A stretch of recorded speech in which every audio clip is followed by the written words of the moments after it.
Yo, what is up guys, it is your boy Pharaoh, and today we're going to be talking about Katakuri, specifically on the events that happened in the last chapter. Now, during the fight between Luffy and Katakuri, Luffy states that he found out Katakuri's weakness. Now, there's a lot of theories / speculation about what it might be, but I'm gearing towards the idea that Luffy is taking advantage of Katakuri's future sight.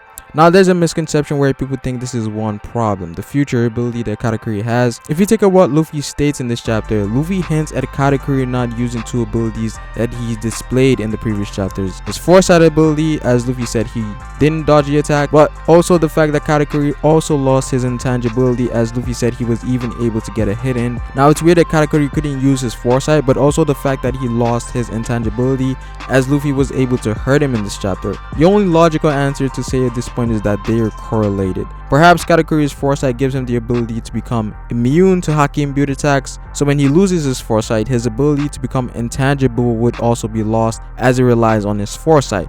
I think he's doing the same thing Aokiji did at Marineford, where they can hide their true body if they're prepared for an attack. In this case, being prepared would require the use of observation haki, and we clearly saw what happened to Aokiji when he wasn't prepared for an attack. Jozu was able to hurt Aokiji when Whitebeard wasn't. But first things first, how is Luffy taking advantage of his foresight? Now, I feel like this has been foreshadowed for the longest now, ever since the events of the Tea Party. You know, the whole Katakuri shooting the jelly bean at Sanji. Now, we know Capone said everyone has the ability to change the future, but what Katakuri sees is the absolute future, and that future can only change when Katakuri himself acts upon it. I've said this many times before, but for example, let's take the moment Sanji dodged Katakuri's jelly bean. Now, Katakuri sees the future. He knew Sanji was going to dodge a bullet, so he adjusted his aim to where Sanji's head was going to be, but at that point the initial future he saw doesn't exist anymore, because that was the future he saw if he didn't interfere with it. But given that he acted upon it, a new future is created, and that is a future that he cannot see. Obviously, people with observation would be able to,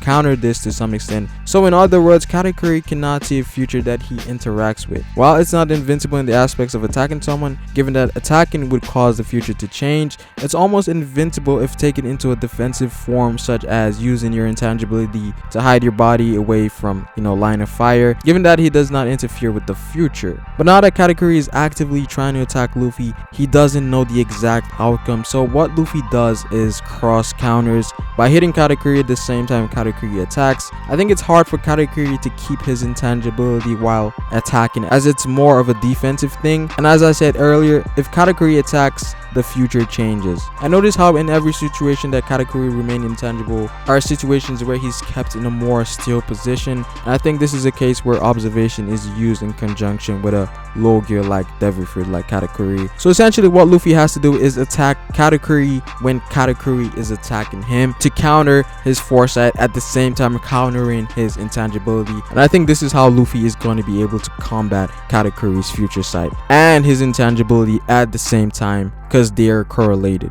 But comment down below what you guys think. Do you agree? Like the video if you liked it. Subscribe for more One Piece content on this channel. It is Pharaoh, guys, and I will see you guys later. Peace.